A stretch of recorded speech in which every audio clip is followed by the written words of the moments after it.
কি ডান্স, এরকম ডান্স কি আগে কেউ দেখেছো বা তোমরা কেউ পারবে? আর এই হলো সেই ব্যক্তি যে হচ্ছে এই কাটা লাগা ডান্সটা দিচ্ছিল। আর এখানে আমাকে দাদা বলছিল যে যার বিয়ে তার হুঁশ নেই আর পাড়া পড়শির ঘুম নেই। এই কথাটা বলারও কারণ আছে, কারণ যার বিয়ে সে ঘুম থেকে উঠছে 8টা 8:30। কারণ দাদা তো আমার হবু ভাবির সাথে স্বপ্নতে সারা রাত ব্যস্ত ছিল, তো ঘুম মনে হয় কমপ্লিট হয়নি। আর এই দাদার তো কাটা লাগা ডান্স থামছেই না।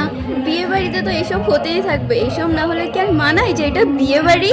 আজ হচ্ছে দাদার লগন, মানে আজ এই বাড়ি থেকে ভাবির বাড়ি যাবে তত্ত্ব নিয়ে, সবাই রেডি। লগনের দিনে তো আগে ছেলের গায়ে হলুদ ঠেকিয়ে তারপরে মেয়ের বাড়ি নিয়ে যাওয়া হয়, তো এখানে সেই রিচুয়ালটাই হচ্ছিল। আর দাদার হাতে লাল সুতো, ও না না সরি, দাদার হাতে সুতো না, দাদার হাতে বিয়ের বেড়া বেঁধে দেওয়া হচ্ছিল। এখান থেকে দাদা চাইলেও হাজার চাইলেও আর বেরোতে পারবে না, সারা জীবনের জন্য এখানেই দাদা আবদ্ধ হয়ে গেল। মানে ভালো করে ওই জন্যই বেঁধে দেওয়া হচ্ছিল, যাতে তুমি সারা জীবন এখানেই বেঁধে থাকো। সরি সরি সরি দাদা, আমি একটু জাস্ট মজা করছিলাম।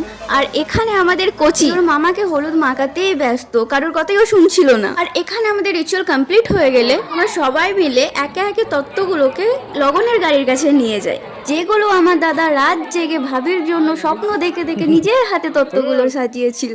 আর এখানে ভাবির জন্য যা কিছু নেওয়া হয়েছিল সেগুলো কিন্তু দাদা নিজে পছন্দ করে নিয়েছে ভাবির জন্য।